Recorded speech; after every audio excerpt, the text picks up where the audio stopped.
আজকে সকালে তোমরা এখানে বসে আছো? আমি তোমার সারা গ্রাম খুঁজে যাচ্ছি আর তোমরা সব এখানে বসে আছো? কি ব্যাপার, আপনি আমারে খুঁজতেন কে?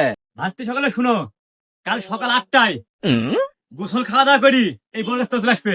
কাল আমার বড় জামাই আসবি। আপনার বড় জামাই আসবি তো আমরা কি করবো? তোমরা তখন ছোট, আসতেন 2 বছর আগে আমার বড় জামাই ছিল, আবার আইসি রাত করে চলিয়েছিল।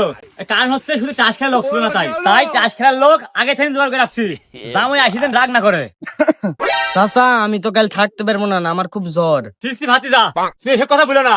মানে জোরের লাগে যত ওষুধ পানি লাগে হোক আমি আজকে কিনে দিবো, তা তুমি কাল এই বড় কথা থাকবে। চাচা আমি কামের লোক, আমি কাল থাকতে পারবো না। না ভাতিজা, তুমি এই কথা আর বলো না। 10 বছর আগে একবার আমার জামাই রাগ করে চলিয়েছে, এমনি যদি টাস খেলা লেগে যেতে আবার চলে যা, তাহলে আর ফেরে যাবে না। চাচা কাল আমি থাকতে পারবো না, নানি বাড়ি যেতে হবে, আমার নানা খুব অসুস্থ। ভাস্তি তুমিও ভাস্তি সকল, এই যে আমার জামাই যে এতদিন পর আসতেছে, আর তোমরা যদি টাচ খেলা না থাকো তাহলে আমি কি করবো বলো? আমার জামাই শুনো, ওর শাড়ি যদি এক তো খাবার নাও দে, তাও কোনোদিন রাগ করে না। কিন্তু এই টাচ খেলার লোক যদি না পাইবে আইসি, যদি চলি যা তাহলে আর ফেরে যাবে না। তোমরা থাকো, খবরদার তোমরা কিন্তু থাকো। হ্যাঁ, তোমরা কিন্তু খবরদার থাকো ভাস্তি। হ্যাঁ সকলে তোমরা সবাই কাজের লোক, তোমার দিন আমি নষ্ট করবো না। তোমার সবগুলা 500 টাকা করে হাজিরা দিব, তাও এই কালে বর্তলে থাকো।